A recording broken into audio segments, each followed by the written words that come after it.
you don't apply for a job, you're designated. So I applied to be a teacher there, and they posted me to Canberra. And I thought, I've heard of that place.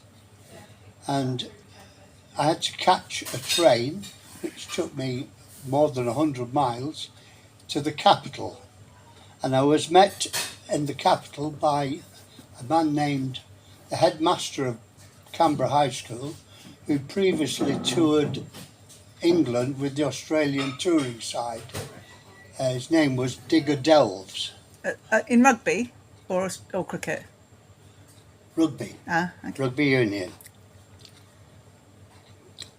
He took me to a place called Havelock House, which was lodgings for, because it being the capital territory, people used to come from the different areas, like New South Wales and South Australia and Western Australia, and they used to come to the main head offices to spend some time teaching.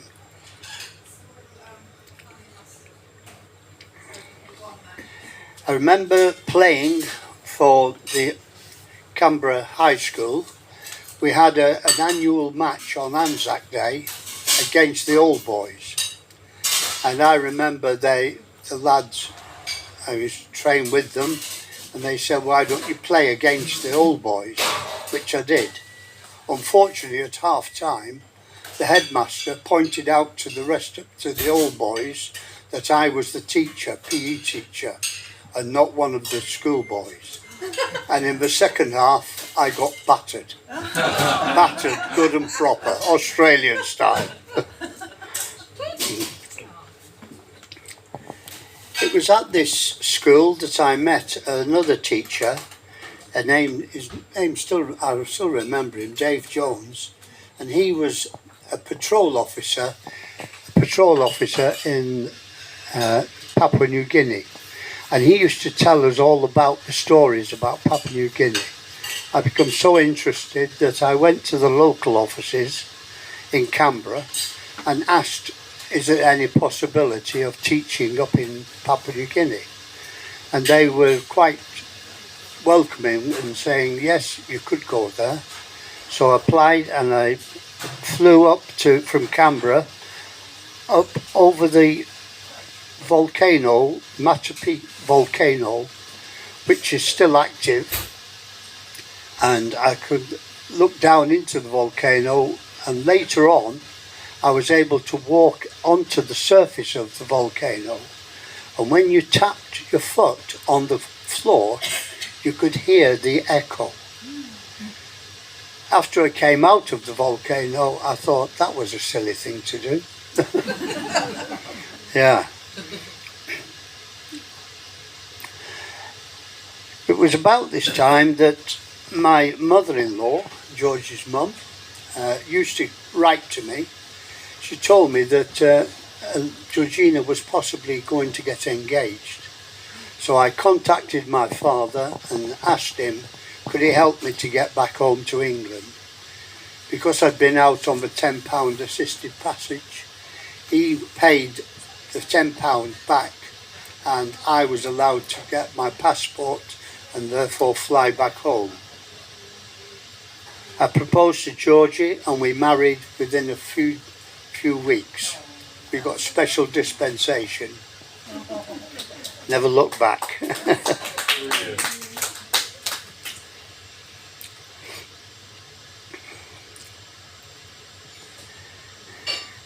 Georgie emigrated to Australia, followed me out, and I walked to meet her when she came off the plane in Rabaul, and she walked straight past, stepped aside because she thought I was going to meet somebody else. She didn't recognise me in my shorts and my sunburn.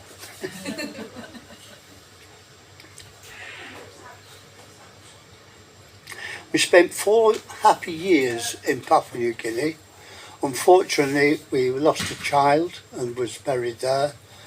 And unfortunately, again, the whole island has been covered.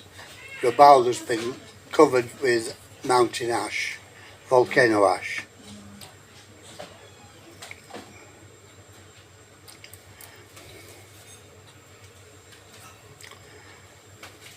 We decided to start a family.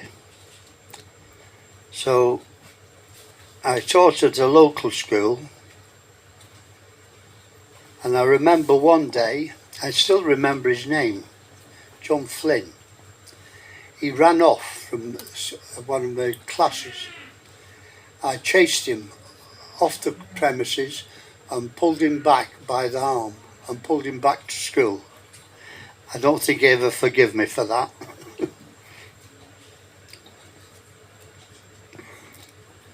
It was then I moved down to, because we needed accommodation, we moved down to the Isle of Wight, Yarmouth, which was a residential school.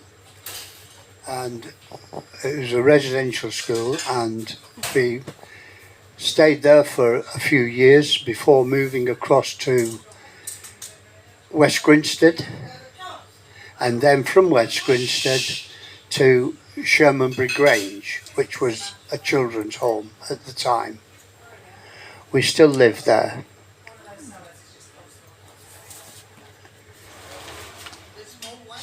I think that about ends my story. Thank you very much.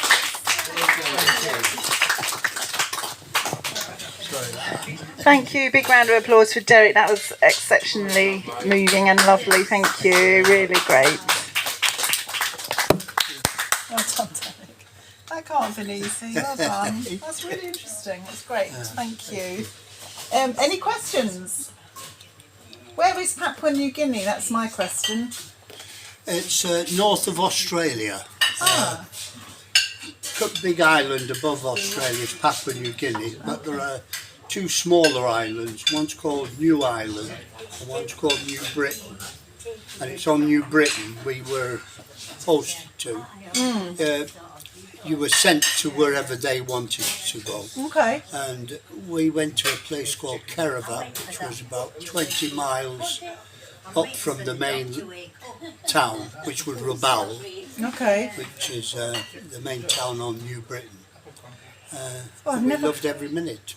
It was a residential school. Yes, it must have been amazing. Was there some story about seeing a snake when you were going up the stairs? We missed that out. Sorry, do you want We to? lifted a house up quite a Oh, lot of that's steps. right. Do you remember the story about the snake, Derek? Derek.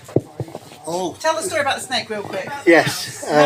Not snake. The house was built on a ridge which looked down onto the football field, and you used to park the car at the bottom and walk up the steps to the house.